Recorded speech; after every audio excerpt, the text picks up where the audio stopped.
सौमुख्यनाम परिवर्धितमन्त्ररूपौ वैमुख्यभावपरिमार्जनकर्मबद्धौ प्रामुख्यकीर्तिवरदानविधानकर्मौ लक्ष्मीगणेशचरणौ शरणं प्रपद्ये।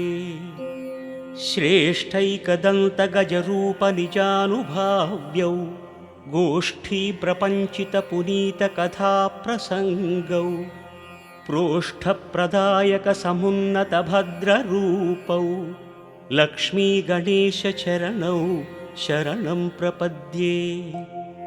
राजद्विलासकपिलाह्वयरूपभासौ भ्राजत्कलानिवहसंस्तुतदिव्यरूपौ सौजन्यभासुरमनोविषयप्रभासौ लक्ष्मीगणेशचरणौ शरणं प्रपद्ये। विभ्राजदात्मगजकर्णिकया सुवेद्यौ शुभ्रांशुसौम्यरुचिरौ शुभचिन्तनीयौ अभ्रङ्कषात्ममहिमौ महनीयवर्णौ लक्ष्मीगणेशचरणौ शरणं प्रपद्ये। लम्बोदरात्मकतनूविभवानुभाव्यौ बिम्बायमानवरकान्तिपदानुगम्यौ सम्बोधिताखिलचराचरलोकदृश्यौ लक्ष्मीगणेशचरणौ शरणं प्रपद्ये।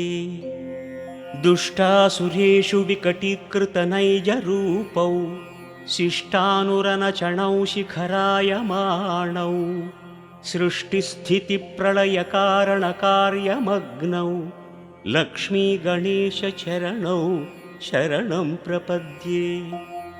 निर्विघ्नराजितपथौ नियमैकवेद्यौ गर्वापनेयचरितौ गणराड्विनोदौ सर्वोन्नतौ सकलपालनकर्मशीलौ लक्ष्मीगणेशचरणौ शरणं प्रपद्ये।